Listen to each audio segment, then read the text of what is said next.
So welcome back to another Gibbs adventure. Jim here, and today we're gonna go and set a few beaver houses.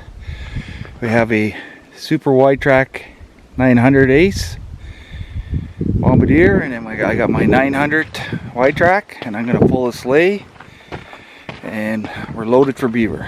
So yesterday I went out and marked 4 houses. So today we're just gonna go and set those houses up and see how it goes. But very mild, it's like plus 9 degrees Celsius. So hopefully the trails that I made yesterday stand up to what we want to do today. So we just finished parking and we're just ready to go. Okay, so we're at another beaver pond, and what you're looking for at this time of year, you can see the melted off on that one, but there's a big house right here, and you can see how all the, even in a shaded kind of a spot, they're still melted all off. So you know it's just a beaver pond. Backed up a little creek and they got everything flooded out, so it's time to take them out of here. So I'm out today with my friend Kenny. We're gonna set this house up. This is our 3rd one. You can see a good depression right there, and a depression in front of the other one, so those are probably where the channels are. So we'll get to work and make some holes, and then I'll turn you back on in a minute. So I started with this set here. These are metal stands, and I used to put a 14 gauge wire, but I find it too stiff, so I've been changing them all back to 16 gauge, because you'll see in a second how I use it. But,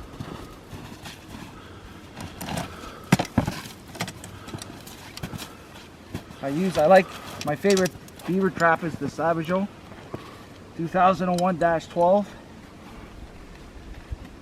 It's what I like about it is the size that it covers, meaning that it covers a bigger hole, bigger opening. Myself in here without getting caught. So explain to me, Jimmy, what you said about having a hard time setting them before. Well, on the inside? Yeah, most stands, when you put your trap on the stand, you put your trap on the outside. Because my traps are 12-inch traps, they actually go on the inside of the stand. So I have to feed my rods up inside of my trap. It doesn't hinder the performance. It's just the way they have to go in. But you can see how quickly that's, you know, this trap is ready to go in the hole. So in about the same amount of time that you can, in the old days we used to go and cut poles and look for 2-inch poles and cut them and everything, and make up a same type of set.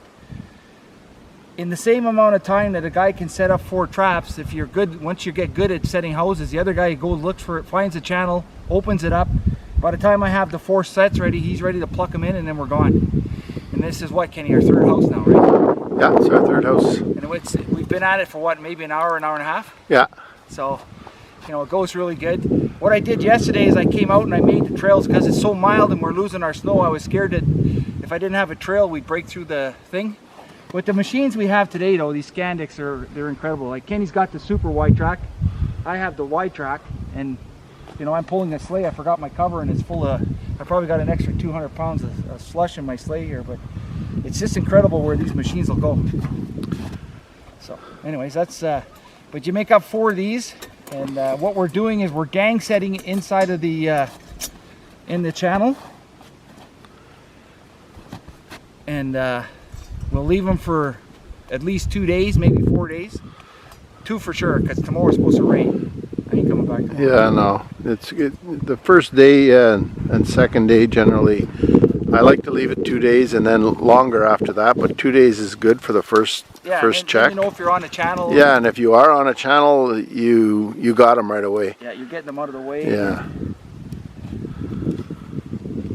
So traditionally in March, we would be, this is like just the start of the 2nd week of March, and traditionally we would just be starting to get a crust in this area.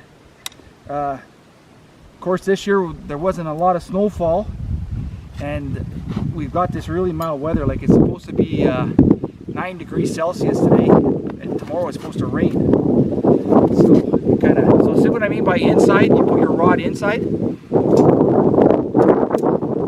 On a traditional one, they usually go on the outside. But once you figure this out,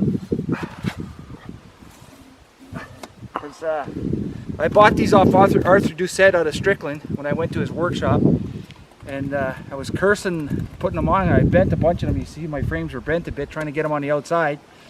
And then I went back the next year to the Cochrane workshop, and I was talking to Robert Connor, and he said, no, Jim, they go on the inside.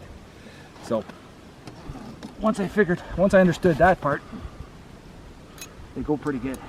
So there's 2 traps ready to go.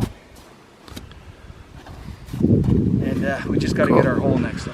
So we started picking, and definitely this depression right here, it's hollow, and there's definitely something right there. So me being the youngest of the 2 older generation here, get the picking opportunity. So we'll open this up, and then we'll show you how we put the traps. There's that old house that Jimmy talked about. Generally when you got 2 houses close by, they like to go back and forth, so chances are that depression over there is a really good opportunity to probably put a couple more traps in. Anyways, we'll see. We're gonna pick the ice, and or I'm gonna pick the ice, and then we'll see what we got. Bye. So Kenny's still looking. I got 3 there. Kenny got 1 over there, and he's just found another channel over there. So when you're under ice beaver trapping, the biggest trick or secret I can tell you is to find big houses that are active. And try and stay away from little houses with nothing in them. Like for sure there's a full colony here. I mean, that's a massive house, and then they got a sub house. And you can see once you break the ice, generally speaking, it doesn't last too long. So we're gonna end up with I guess 5 traps here. Yeah, 5 traps. So we'll see how we make out in a couple days. We'll give it a couple of days to soak, and we'll see how it all works out. So we ended up putting 5 sets here, and 1 at the little sub house, 3 in the front, one on the other channel on the other side. So give it 2 days, and I'll come back and see what happens. So One of the scarier houses in March when the ice drops. Just walking around is a challenge. You got to make sure you're picking all the time. And this one here, there was so much weak ice and hollow ice that you had to be super careful. Yeah, it's one of the hazards at this time of year. Yeah. And what he means by that is you can see how much lower the water is from the ice. So you got to be a little bit careful with that. It's not bad, it drops down there, but up close to the house there's a foot of air, and it's pretty easy to become a casualty.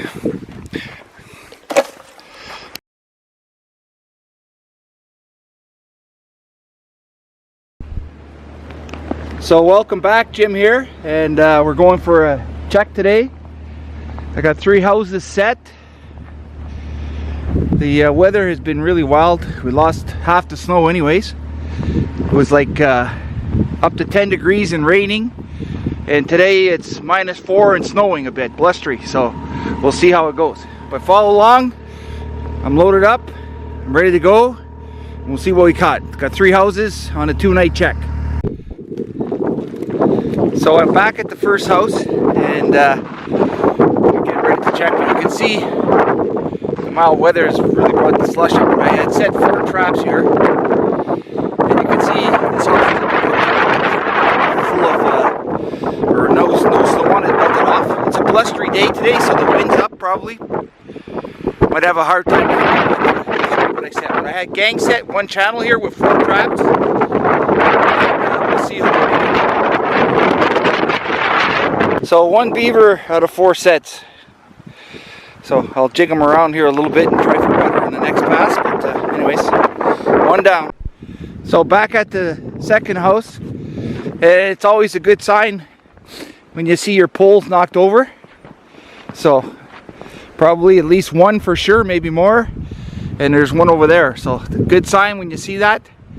The only thing I'm a little sketchy on here is how much ice I'm gonna have. I'm gonna have to be careful when I try to go across over there.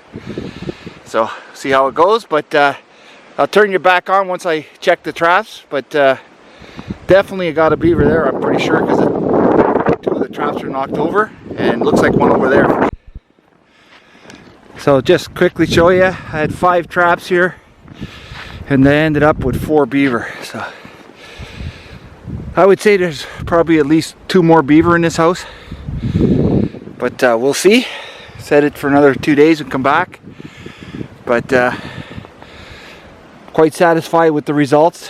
I had 2 in my 3 sets, and then a single in each of the other 2 sets over there. It's a little bit sketchy going around the pond here. The ice is kind of, you can see how it's hung up. But now that I open those holes, it'll freeze good tonight. It's supposed to go to like -15, so she'll freeze up pretty good.